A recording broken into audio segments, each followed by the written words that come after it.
वहां जाकर उसने बंदरिया की पुरानी खाल को उठाया और बिना कुछ सोचे समझे उसे आग में झोंक दिया। थोड़ी देर बाद जब उसकी पत्नी कमरे में आई तो खाल को गायब पाकर वह गहरी पीड़ा से भर उठी।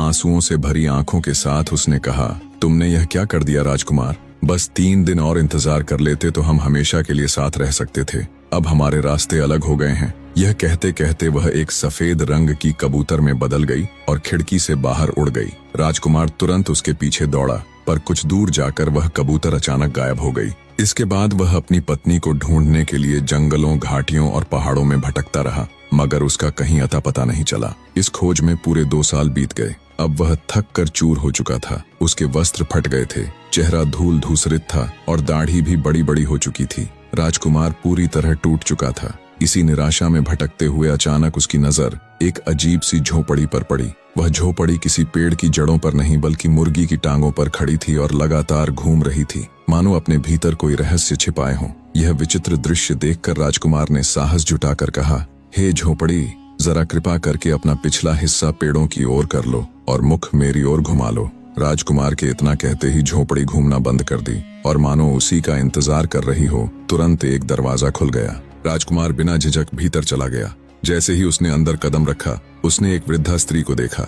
उसकी आंखों में अनुभव और रहस्य की गहरी चमक थी। वह बूढ़ी स्त्री धीमी आवाज में बोली, बेटा, तुम कौन हो और इस घने जंगल में किसे ढूंढते फिर रहे हो? राजकुमार ने शांत स्वर में पूरी बात सुना दी। अपनी बंदरिया पत्नी की सच्चाई, उसका रूपांतरण, अपनी भूल और अब उसे वापस पाने की बेचैनी। वृद्धा औरत ने गंभीर स्वर में कहा, ओह राजकुमार, तुमने जो किया वह दुर्भाग्यपूर्ण था। वह राजकुमारी तो बस कुछ ही समय में अपने श्राप से मुक्त होने वाली थी और तुमने उसकी खाल जला दी।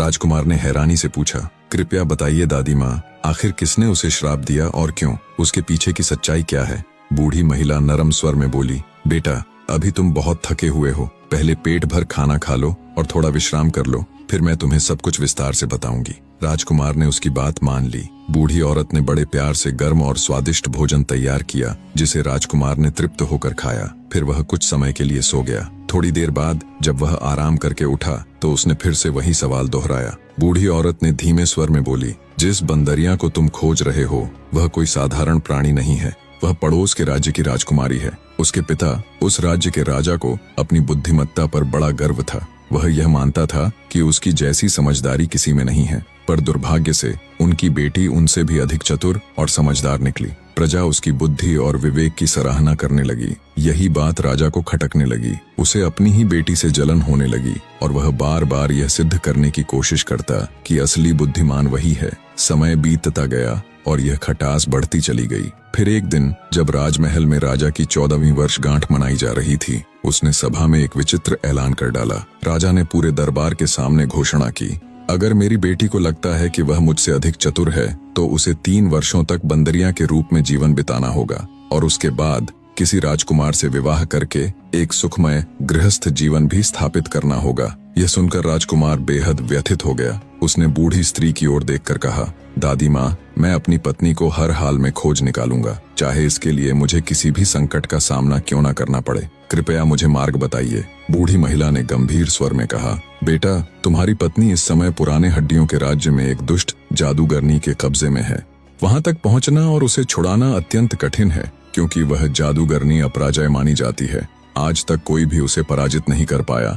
उसकी ताकत उसकी आत्मा में नहीं बल्कि एक रहस्य में छिपी हुई है। उसकी आत्मा एक सुई की नोक में है। वह सुई एक अंडे के अंदर है। वह अंडा एक बत्तख के पेट में है। बत्तख एक खरगोश के भीतर छिपी है और वह खरगोश एक पत्थर के डिब्बे में बंद है। वह डिब्बा एक बहुत ऊंचे पीपल के वृक्ष की सबसे ऊपरी शाखा पर